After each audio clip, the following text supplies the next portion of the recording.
Hey guys, Frederick Van Johnson here from This Week in Photo and Flickr today. I get a chance to have a nice conversation, a brief conversation with the gentlemen that are behind the whole Photoville thing that's going on behind me and in front of me and everywhere. Suchan and Sam are the forces behind bringing all these photographers together and celebrating the art of photography and art in general. So we're gonna have a quick conversation and get to the bottom of all this. So, hey guys, welcome. Thank you. Thank you for having us, and thank you for coming down to Photoville. We're super excited.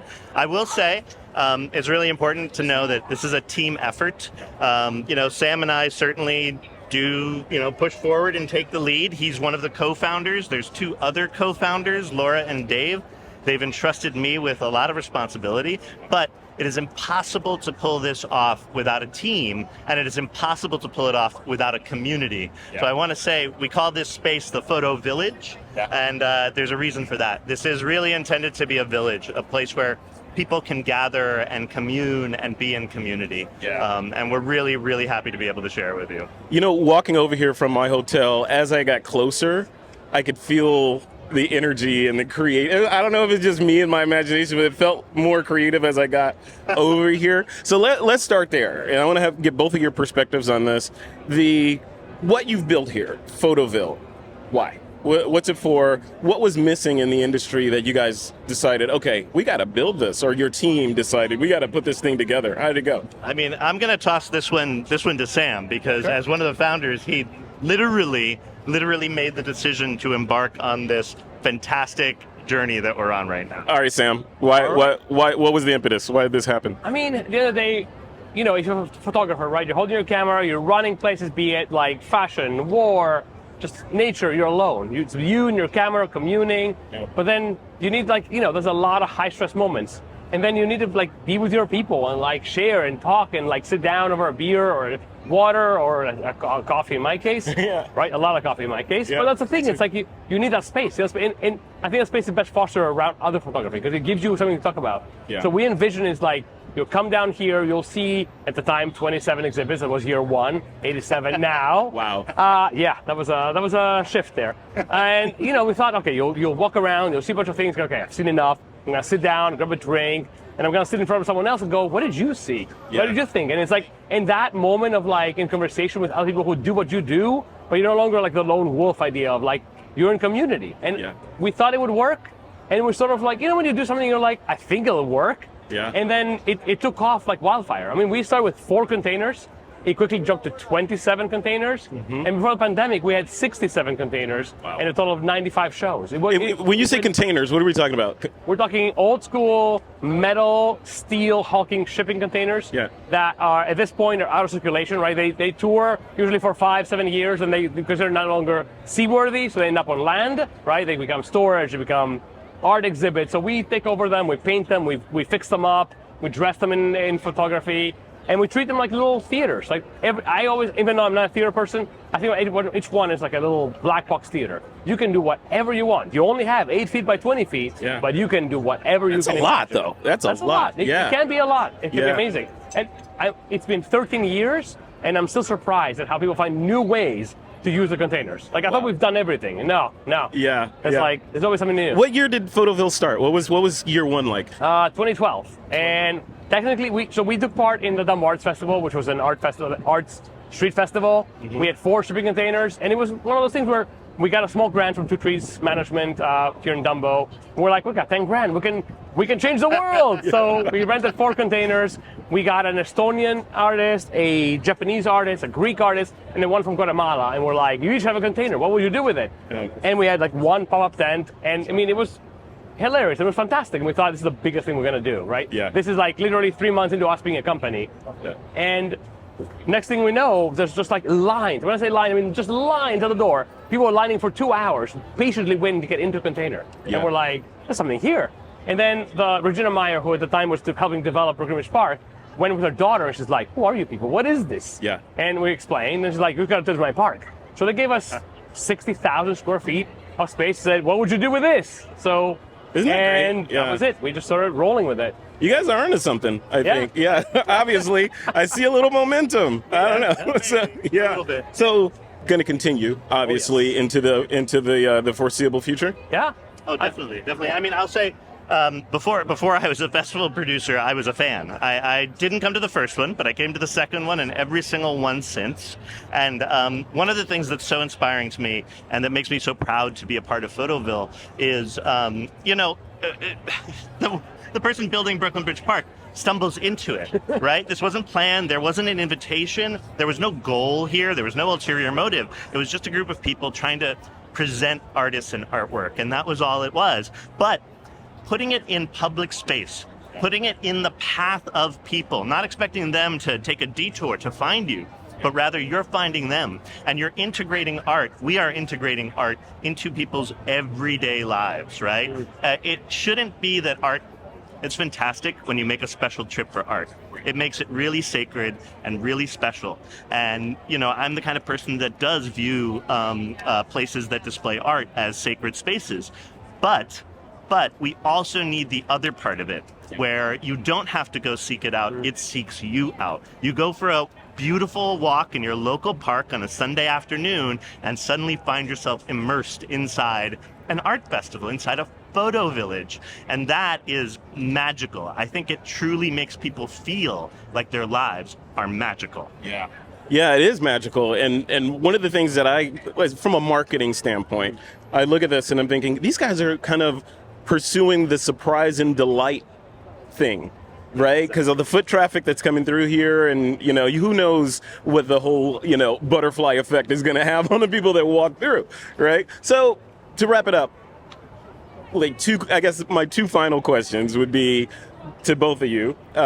What is the most surprising thing over the 13 years, I think, is it? 13 years. Over the 13 years, aside from okay, here's more space and here's more money, all those things, the most surprising thing on site that's happened for each of you. You want to start, Sam? Yeah, I think the most, for me, and something I think Suchan always echoes, is never underestimate your audience. Yeah. We have been known, sometimes criticized, sometimes admired, for having very heavy content, right? And I keep saying the world can be a dark place, and it would be foolish to pretend it's not. So we have whimsical exhibitions, we have very heavy exhibitions, because the world is complicated. Like, I keep telling my 9-year-old, we live in the gray. There's black, there's white. Sure, no one's evil, no one's a saint. We live in the gray. And it's like the fact that everyday people walk by, they weren't intending to come here, and they walk into a show about something that, can be quite heavy to hold, and they engage with it. And I remember watching, I grew up in Greece, I remember watching this parent with probably a 6-year-old, and it's a show about Afghan refugees in the height of Afghan war in Greece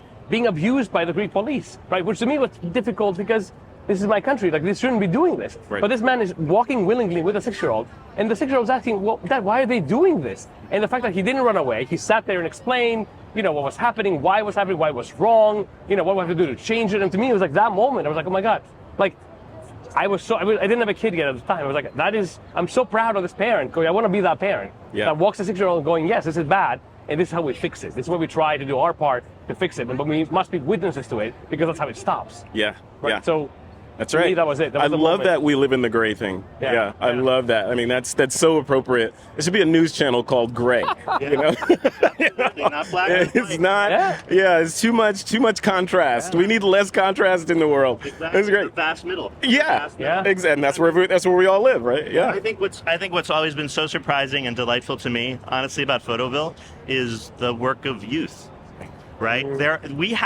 We have multiple high schoolers that are presenting work at Photoville. This is their first show, and I'm really proud to be able to present their work. It's stunning, stunning work, and to put them in the exact same context, right, as some incredible icons, right? Cheryl Miller, Vivian Meyer, Eugene Richards, these are towering giants in the world of photography, and we treat everyone the same way. That 17-year-old gets treated with the same respect and care as anyone else. And I really hope that what happens is they feel that, and they see that. And what we're actually doing is creating opportunities and platforms for more artists, right? We're showing them that they deserve to be in the same space as their icons and their heroes. And I think that's really important to me, because if we're not constantly finding ways to call people in, especially young people, if we're not constantly finding ways to mentor them, to support them, to make sure that they see a future for themselves as artists, then what are we really doing? Yeah. Just for us? Is it just for us and our generation and the now? No. I think we have to be broader than that. I think we have to, explore the vast middle. Yeah. And I'm really proud of being able to do that. What's interesting as we wrap this up is it's kind of we talked about contrast a little bit, right? On the Flickr side of the world, it's all about online and community and genres of photography and coalescing of ideas, right, into these disparate groups where people can feel like they're not alone. The whole idea of community. What you guys have done here is not the opposite, but it's the same thing, but in that elusive real world thing, right? You've taken us out of the matrix and put us back in the real world, right? So to wrap it up, what's next? Like, what's next for the show? Are we going to expand? Are we going international? Are we going to, what's happening? We've got 22 containers this year, 44 next year. God, no. No. We do have 23 locations, though. We do. I think I always say, wait, I want to go wider, I want to go deeper. Right, like, and last year we brought back containers after a few years of pandemic, not having containers, and I feel like this year everybody's been saying we hit our stride again of the rhythm, the dance between outside, inside, structures, containers. So it's always how do you deepen this participation, the hands-on, the in real life. We did a cyanotype workshop yesterday. The artist only stopped after 160 prints were made because she ran out of material. Wow. I couldn't believe it. She just went on for 3.5 hours. People just kept showing up, and she kept helping them. Yeah, and it was just how do you just make more and more and more hands-on, fun, engaging? And again, it kind of it lowers the threshold. It opens us up, and it's if you feel photography is fun, right? Then you go, oh wow, I want to do this, right? I want to pursue it, and you could be the next great thing. You could be, we need people to tell us what's happening, right? Yeah. We need eyes in the world. That's and right. But we want to give them that chance. And it's to fall in love with photography. I mean, I fell in love as a kid. Yep. I'm sure Suchan did too. It's you did. Yeah. It's you want that moment. You're oh wow, photography is fun. I want more of this. Yeah. That's what you want to it's gotta, and across the board. Doesn't matter. It's all free. And that's the point. That's why it's always, from day one, and we have always laughed, everything but the beer is free. Yes. That's been sort of my tagline of everything's free except for the beer. Except for the beer. And even that, we're doing a Flickr happy hour tonight at, was it 5:30 we're doing it? Yeah. 5:30, 6:30? Look, yeah. Beer is social lubrication. We want you all to have fun, to interact, to interrelate with each other, to be in community, to share a drink, to clink a can, whatever it is. And I want to say, it's what Sam said. The phrase that I always keep in mind is lower the threshold. Right? How do we lower the threshold so low it disappears? That no one needs to take a step, needs to step over anything in order to get to us, that we're just there for them. Yeah. And if I would say any hope I have for the future is that we keep lowering that threshold until every single human being on the planet knows that the Photo Village is for them. We'll end on that. Thank you guys for doing this. Thank you for doing this interview. Thank you for putting this together. I can't express how important I think this is, because it bridges the gap between just the solo online existence that we all have that is necessary, and it is liberating in a lot of ways because you can reach people you never reached before. Absolutely. But that in-person, tactile, just in the sun and shooting with other people, it takes it from golf to a team sport. Yeah, I think. Exactly. Yeah. Exactly. All right. And, the last thing I'll say is we're here in the Photo Village until June 16th.